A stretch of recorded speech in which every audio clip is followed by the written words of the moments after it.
Mineiro das Camisas. Preço baixo, qualidade alta, frete gratuito para todo o Brasil e parcelamento em até 12 vezes. Link no comentário fixado. Quero ouvir vocês sobre essa partida, esses 2-1 do Cruzeiro. Assim, é muito simbólico para o Cruzeiro conseguir resultados expressivos num começo de brasileiro, com um técnico que chega sendo questionado pela torcida, uma torcida que em vários momentos já se mostrou muito pouco compreensiva com o que é essa reestruturação, né? Então, quero que você comece falando, Nath, pelo Cruzeiro, mas obviamente tem o lado do Santos também numa situação mais complicada agora, com uma vitória só.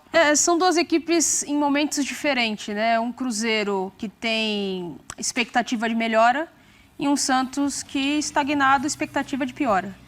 A gente tem um Cruzeiro que... Eu até entendo essa falta de paciência do torcedor cruzeirense, porque sofreu 3 anos numa Série B. Né, e viu o time sofrer muito. Sim. E com a possibilidade de cair para uma Série C.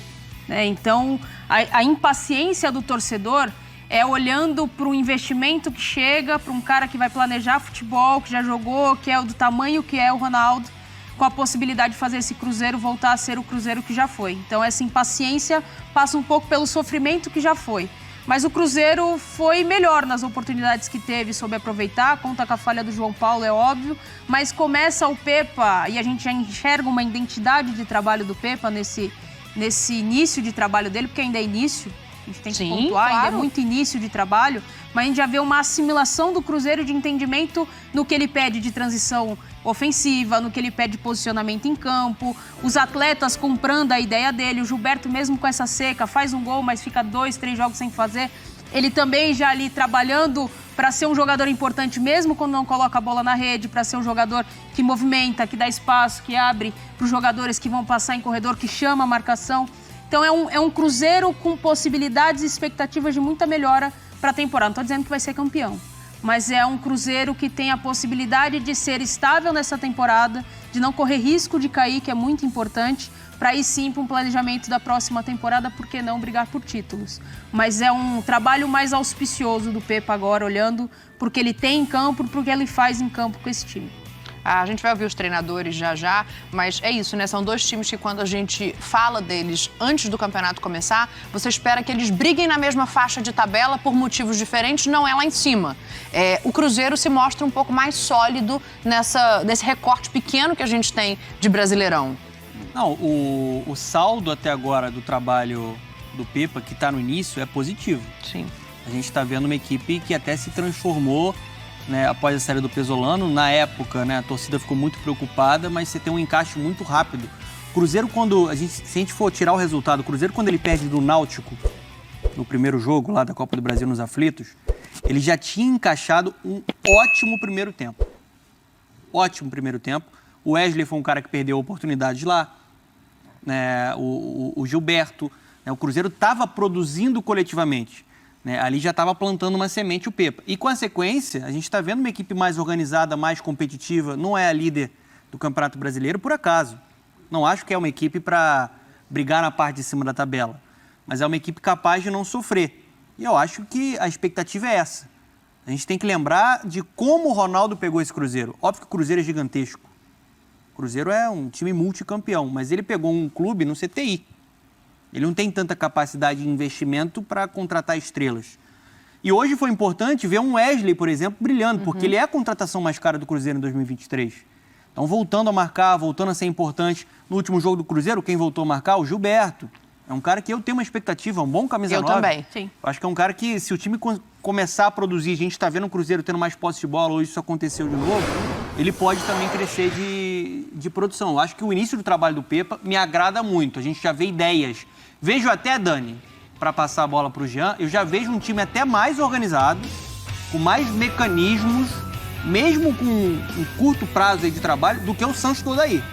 Eu acho o trabalho do Odair até agora, hoje lutou, teve oportunidade, mas coletivamente, eu acho que é um time muito pobre taticamente. Eu acho que esse time tinha que estar mais avançado porque ele já está desde o início do ano com o comando do Peixe. Quanto de desconto, Jean, dá para dar no jogo de hoje, tá? O trabalho do Odair, quando a gente pensa em mais tempo, né? Já era para ter uma outra cara. Mas assim, ele não tinha jogadores importantes. O Soteldo não estava no campo hoje. A gente sabe que isso modifica muito a parte de criação do Santos. Sim. Então, assim, quanto que pode ter influenciado no confronto e no que a gente viu em campo hoje? Vai ter torcedor que não vai gostar do que eu vou falar.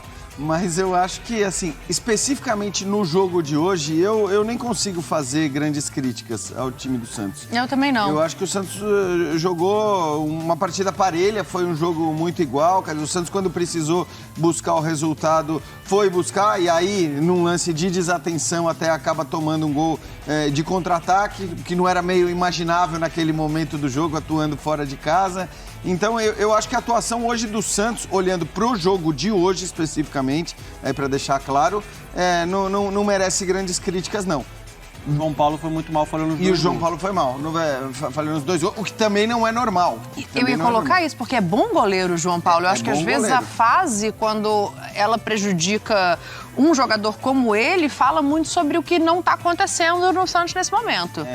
Mas não dá para eximi-lo de fato. Acho que assim... Não, falhou. Né, a responsabilidade dele no jogo de hoje acaba sendo grande, até porque o Santos, de fato, não fez uma partida ruim. Mas, de maneira geral, eu concordo com o que o Donan falou. Se você olhar para o tempo que tem o Pepa e para o tempo que tem o Odair, de fato, o trabalho do Odair talvez pudesse estar num outro estágio, apesar dele ter tido muitos desfalques durante muito tempo e já não é um elenco dos mais ricos do futebol brasileiro. E no Cruzeiro, eu também entendo, né, como a Nath falou, a impaciência do torcedor do Cruzeiro por aquela carga toda. Mas me lembro até de antes do começo do Brasileiro discutir, com os que dá para discutir, né, em rede social, discutir na boa, debater em dá redes para conversar. Com os que dá para conversar, né, que eu não concordava, absolutamente não concordava com aquela ideia de que era tudo, com esse time, o rebaixamento é certo, não tem a menor chance, é um absurdo, né?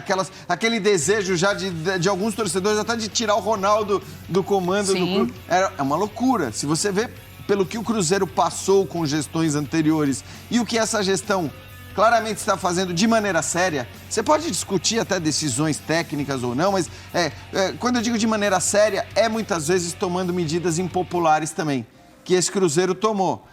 E acho que é muito importante, independentemente do significado, porque também eu acho que o Cruzeiro não está brigando por título brasileiro. Não. Apesar da liderança, não está brigando por título brasileiro. E essa história de querer, depois de 4, 5 rodadas, achar que quem está lá em cima é quem vai brigar por título, não é assim. O torcedor tem esse direito, tá? Porque ele é passional, ele tem que zoar, ele tem que brincar, mas a gente não pode cair nesse... E o torcedor tem todo o direito, mas assim, não seria benéfico para o clube, para o time, se depois de mais 4, 5, 6 rodadas o time vai pro meio de tabela, tem protesto. Cai e está numa posição até boa em relação ao que se imaginava no começo do campeonato, você começa a protestar, a querer saída de um, saída de outro. Então eu gosto sempre de lembrar, não é estragar a alegria, eu acho que a alegria ela é justificável. Você estar na ponta de cima do Campeonato Brasileiro é legal, um técnico ter claramente, né, acertado dentro da possibilidade e guardadas as proporções do que isso significa, é legal também, é muito positivo. Sim. As vitórias dão confiança e tudo isso é muito bom. Agora, daí não pode se achar que o Cruzeiro vai ser campeão brasileiro, porque senão, depois de 4, 5 rodadas, aí começa aquela depressão, aquela tristeza, aqueles protestos. E gera pressão no técnico, né?